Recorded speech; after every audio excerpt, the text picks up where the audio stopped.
오늘은 여러분들과 이 세상에 대한 성도들의 자세라는 제목으로 다 같이 하나님의 말씀 나누도록 하겠습니다. 예수님께서는 12제자를 부르셨습니다. 그리고 그들과 함께 하시면서 여러 말씀과 기적 가운데 그들을 교육시키시고 이끄셨습니다. 그리고 그들을 파송시키시면서 다음과 같이 말씀하셨습니다. 이스라엘 집에 잃어버린 양에게로 가라. 가면서 전파하여 말하되 천국이 가까이 왔다 하고 병든 자를 고치며 죽은 자를 살리며 나병한 자를 깨끗하게 하며 귀신을 쫓아내되 너희가 거저 받았으니 거저 주라 라고 말이죠. 즉 제자들이 예수님과 함께 하면서 보고 배우고 느끼고 깨달은 것을 이제는 자신들이 이스라엘 가운데 행하라고 지시하셨던 것입니다. 그리고 이어 예수께서는 이런 말씀도 해주시게 되시는데 그 말씀은 바로 오늘 우리에게 주어진 본문의 말씀이라 볼 수 있을 것입니다. 보라, 내가 너희를 보냄이 양을 이리 가운데도 보냄과 같도다. 그러므로 너희는 뱀같이 지혜롭고 비둘기같이 순결하라 라고 말이죠. 즉 예수님께서는 이스라엘 가운데 제자들을 보내시면서 그들을 걱정하시며 장차 그들이 만나게 될 상황과 사람들 가운데 어떻게 대처하고 이에 대해 이겨내라는 측면에서 다음과 같이 말씀하셨던 것입니다. 즉 제자된 자로서 무조건 착하고 참으라는 얘기가 아니라 이리 가운데 있는 자들로서 매 순간마다 뱀같이 지혜롭고 비둘기같이 순결한 자로서 있으라고 말씀하셨던 것입니다. 그렇습니다. 이 세상을 살아가는 성도로서 살아갈 때에 매 순간마다 마주치는 모든 상황과 사람들 가운데 지혜롭고 순결한 자로서 있어야 하듯이 오늘 우리에게 주어진 본문의 말씀은 바로 이렇듯 성도들이 이 땅을 살아가면서 처신해야 될 내용들이라 말씀드릴 수 있을 것입니다. 즉 너무 착하고 순둥한 자가 되기보다 뱀같이 지혜롭고 비둘기같이 순결한 자가 되다는 것입니다. 그렇습니다. 먼저 예수께서는 말씀하시기를요. 내가 너희를 보낸다라고 말씀하시게 되신다는 것입니다. 즉 우리가 살아가는 모든 환경과 사람들 가운데 우리들은 예수께로부터 보냄받은 자로서 있다라는 것입니다.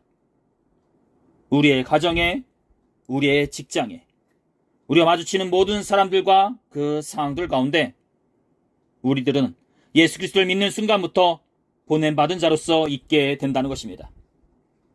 즉 땅에 속해 있지만 한편으로는 하늘에 속한 자로서 가족과 직장의 구성원으로서 있지만 한편으로는 예수님의 제자된 자로서 있기도 하다는 것입니다.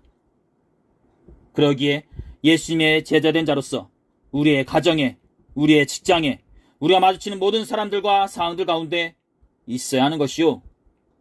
제자된 자로서 그들과 관계를 맺으며 살아가야 하는 것입니다. 하나님께서 예수님을 이 땅에 보내주신 것처럼 제자들이 예수님께 보냄받은 것처럼 그리고 현재 우리를 또한 예수님께 보냄받은 자들로서 이 땅 가운데 우리가 살아가는 그 삶의 현장 가운데 있다라는 것입니다. 누가복음 6장 12절부터 13절까지의 말씀을 보게 되면 예수님께서 12제자를 세우시는 장면이 나옵니다. 그리고 이 장면에서 예수님께서는 제자들을 사도라고 부르시게 되시는데 그 사도라는 뜻이 바로 보내심을 받은 자라는 뜻이라 볼 수 있을 것입니다. 즉 믿는 자들은 예수님께서 불러주시고 다시 삶의 현장으로 보내줬다는 사실을 잊지 말아야 한다는 것입니다. 그리고 그 삶의 현장 가운데 속에서 말씀을 따라 살며 전하는 자로서 있어야 한다는 것입니다. 길가에 활짝 핀 하나의 꽃송이처럼 그리고 어딘가에서 풍겨오는 향긋한 향기처럼 그렇게 믿는 자들은 삶의 그 한가운데 속에서 보냄받은 자로서 있어야 한다는 것입니다. 그렇습니다. 그리고 이어 예수께서는요 이렇게 말씀하시게 되십니다. 양을 이리 가운데도 보냄과 같도다 라고 말이죠. 이 말씀에서 우리는 제자들을 향한 예수님의 마음을 엿보게 된다 볼 수 있을 것입니다. 즉 예수께서는 제자들을 양으로 비유하심으로써 그만큼 무력하고 보호가 필요한 존재들로서 보셨다라는 것입니다. 이는 예수님께서 제자들을 깔보셨거나 무시하셨다는 것이 아닙니다. 그만큼 사랑하고 측은히 여기셨다는 것을 말해주는 것이요, 그만큼 가냘픈 존재들로서 바라보셨다는 것을 말해준다 볼 수 있을 것입니다. 즉 아무리 장성하고 건장한 사내라 해도 그의 부모님의 눈에는 그저 어린아이와 같으시 예수님 또한 제자들을 그렇게 보셨던 것입니다. 즉 아무리 사회에서 잔뼈가 굵은 제자들이라 하여도, 아무리 나이가 많고 경험이 많은 어른들이라 하여도 예수께서는 제자라는 이유 하나로 그만큼 보호가 필요한 존재들로서 제자들을 생각하셨던 것입니다. 그렇습니다. 그렇다면요, 여기서 얘기해주고 있는 그 양은 대체 어떤 동물인가 싶습니다. 대부분의 동물들이 자신을 보호할 수 있는 신체적 구조를 가지고 있지만 양은 스스로 보호할 수 있는 능력이 없으며 잘 속고 한번 넘어지면 잘 일어나지 못한다 볼 수 있을 것입니다. 또한 양털은 다른 짐승들과는 달리 더러움에 쉽게 오염되어 썩는 경우가 많다 볼 수 있고요, 자기 스스로 소독할 수 있는 힘이 없으며 움직이는 것을 싫어해서 자꾸 누워 있으려고만 한다 볼 수 있을 것입니다. 그래서 양은 창자가 빨리 썩는 경우가 많기에 절대적으로 보호자가 또는 목자가 필요하다 볼 수 있을 것입니다. 즉 그만큼 손이 많이 가고 보호가 필요한 동물이 양이다라는 것입니다. 우리가 유치원생의 어머님과 아버님들을 보게 되면요, 그 아이 한 명을 아침에 유치원으로 등교시키기 위해 깨운 순간부터 밥을 먹이고 세수를 시키고 옷을 입히고 가방을 정리해서 통학버스까지 나와서 기다렸다가 아이를 보내고 다시 시간에 맞추어서 아이를 받는 경우를 보게 될 때가 있는데, 이렇듯 양을 키운다는 것은 하나부터 열까지 다 이렇게 챙겨주고 보호해줘야 한다는 것을 말해준다라는 것입니다. 즉 매순간 이렇듯 손이 필요한 양들처럼 제자들 또한 매순간 손이 필요하고 보호자가 필요한 존재를 이라는 것입니다. 그런데 어떻죠? 그 제자들을, 그 보호가 필요한 양 같은 제자들을 세상 가운데, 바로 이리 가운데 보낸다는 것입니다. 그렇습니다. 그렇다면 여기서 얘기해주고 있는 그 이리는 대체 어떤 동물인가 싶습니다. 이리는 먹이사슬 피라미드에서 상위 포식자로서 체계적인 무리 생활을 하는 동물들 중에 하나라 말씀드릴 수 있을 것입니다. 그리고 또한 다른 동물들과는 달리요, 가장 강한 개체가 우두머리를 하는 경우가 아니라 가장 현명하고 경험이 많은, 그리고 리더십이 뛰어난 개체가 우두머리를 맞는다 볼 수 있을 것입니다. 즉 그만큼 강인하고 체계적이고 현명한 동물이 이리라는 것입니다. 전에 유튜브 상에 이리 무리의 행렬이라는 사진이 한 장 올라온 적이 있었는데요, 그 사진을 보게 되면요, 한겨울에 한 무리의 이리떼가 길게 늘어선 채 행렬하는 모습이 소개되어지고 있다는 것입니다. 그리고 그 사진을 보게 되면 그 이리떼를 네 그룹으로 나눠서 설명하였는데, 그 첫 번째 그룹인 맨 앞에 걸어가고 있는 세 마리의 이리는 늙고 아픈 이리들로서 그들은 행군 속도를 조율하고 그로 인해 따라오는 누구든지 간에 뒤처지지 않도록 해준다는 것입니다. 그리고 또한 둘째로 그 뒤에 따라오는 한 그룹의 이리들은 가장 강하고 빠른 이리들로서 그들은 적들이 공격했을 때 정면을 맞는다고 합니다.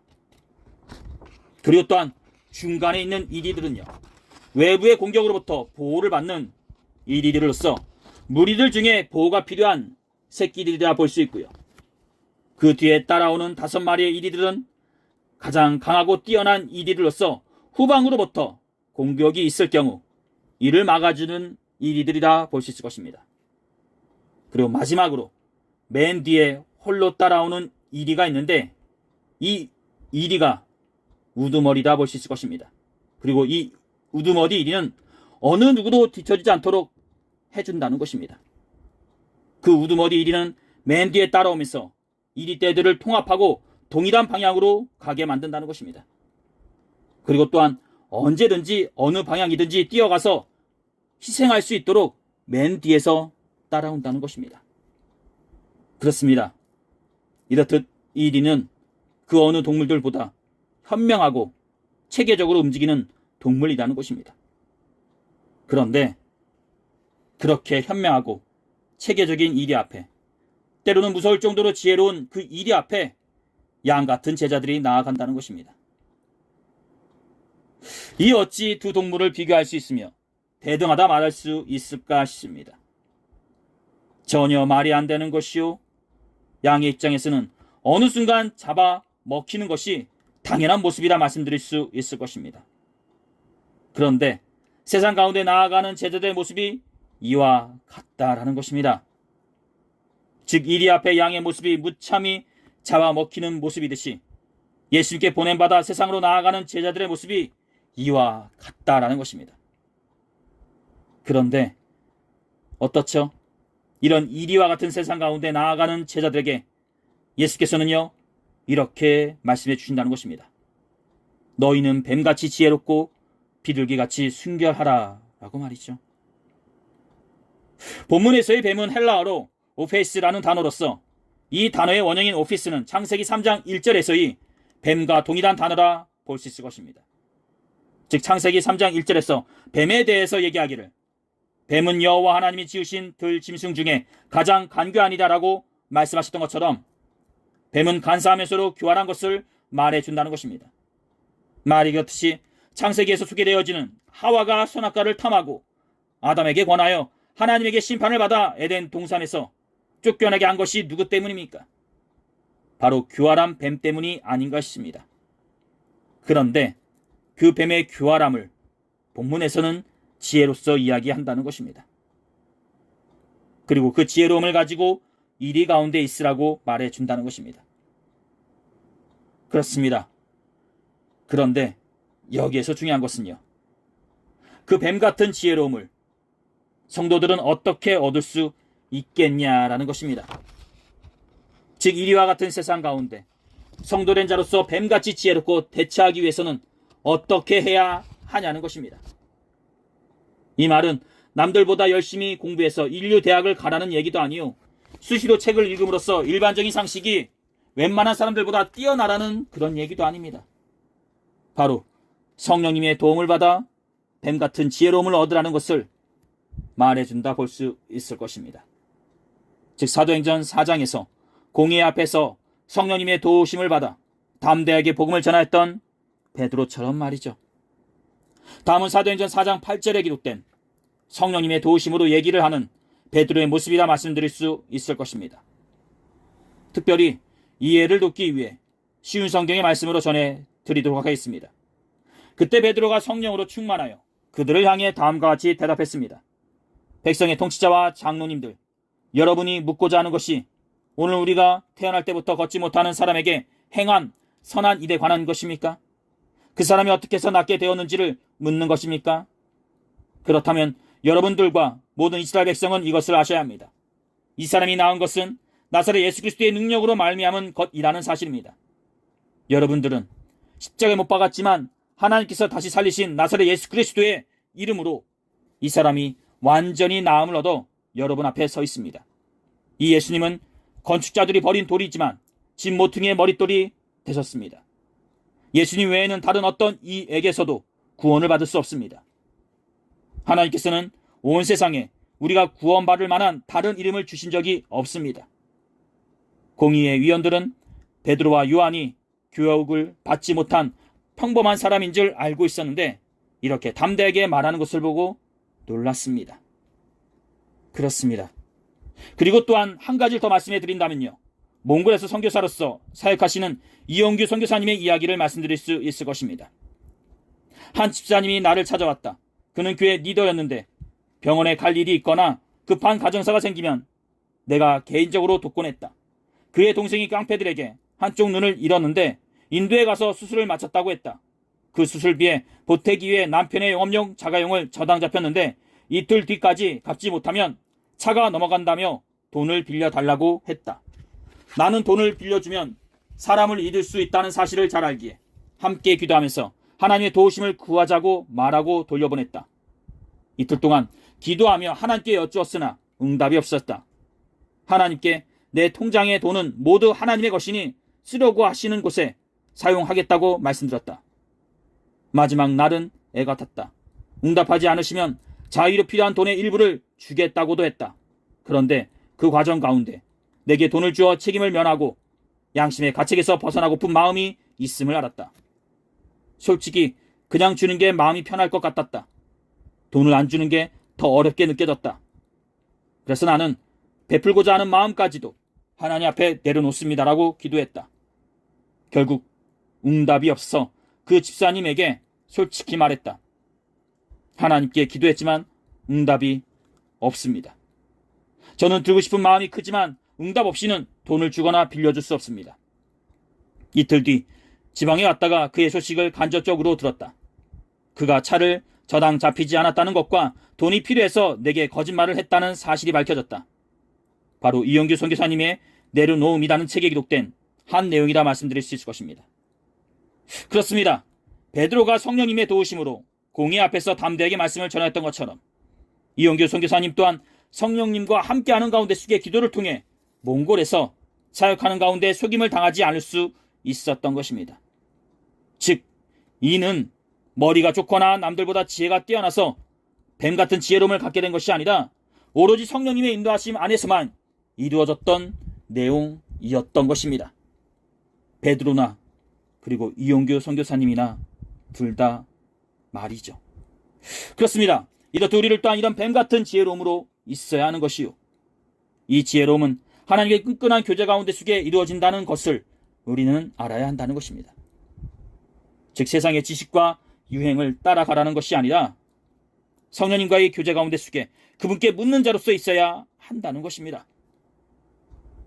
성경에서 소개되어지는 많은 사람들 중에 크나큰 업적들을 남긴 사람들을 살펴보게 된다면요, 수시로 하나님께 묻는 자로서 있었다 볼 수 있을 것입니다. 그 대표적으로 모세와 다윗을 들 수 있는데요. 모세나 다윗이나 어떤 상황과 환경 가운데 수시로 하나님께 묻는 자로서 있었다는 것이요, 그 하나님께 물음으로써 얻은 지혜로 모든 환경과 상황을 헤쳐나갔다는 것입니다. 즉 매 순간 하나님이 주신 지혜로서 모든 상황과 판단 가운데 헤쳐나가고 그 상황 가운데 결정하였다는 것입니다. 다음은 성경에 기록된 모세와 다윗의 모습이라 말씀드릴 수 있을 것입니다. 내가 누구이기에 바로에게 가며 이스라엘 자손을 애굽에서 인도하여 내리이까? 다윗이 여호와께 묻자와 이르되 내가 가서 이 블레셋 사람들을 치리이까? 다윗이 여호와께 묻자와 이르되 내가 이 군대를 쫓아가면 따라잡으리이까? 즉 그들은 수시로 하나님의 지혜를 묻는 자로서 있었다는 것이요, 그 지혜로 자신에게 다가오는 모든 상황과 그 판단 가운데 결정하여 움직였다는 것입니다. 자신의 삶속 가운데 속에서 어떤 사건이든 사고건 또는 어떤 문제든 간에 그들은 하나님께 물음으로써 얻는 지혜로서 그 모든 것들을 헤쳐나갔던 것입니다. 사랑하는 성도 여러분, 그렇습니다. 이렇듯 우리를 또한 세상 가운데 속에 매 순간 하나님께 물음으로써 그분께 얻은 지혜로 헤쳐나가는 복된 성도분이 되시기를 두 손 모아 축원드립니다. 그리고 또한 예수께서는요, 비둘기같이 순결하라 라고 말씀하시게 되신다는 것입니다. 즉 순결함이 없는 지혜로움은 간사함이나 거짓되기 쉬우니 순결함을 가지라고 말씀하셨던 것입니다. 우리는 흔히 순진한 것과 순결한 것을 같은 것으로 생각하는 경우가 있는데, 순진한 것은 어수룩하여 언제든지 바뀔 수 있는 것을 말해주는 것이요, 순결한 것은 그 어느 것에도 바뀌지 않는 것을 말해준다 볼 수 있을 것입니다. 즉 그 본질을 잃지 않고 순수함을 지킨다는 것을 말해준다는 것입니다. 이는 한편으로 거룩이라는 단어와 같은 의미라 볼 수 있고요, 또한 세상 가운데 구별된 자로서 그 정체성과 본질을 잃지 않은 것을 말해준다 볼 수 있을 것입니다. 그렇습니다. 순결함이 없는 지혜로움은 거짓되기 쉽고요, 지혜로움이 없는 순결함은 상처받고 위험하기 쉬우니 예수께서는 이 세상을 향해 나아가는 제자들에게 그리고 현재 우리들에게 지혜롭고 순결하라 말씀하셨던 것입니다.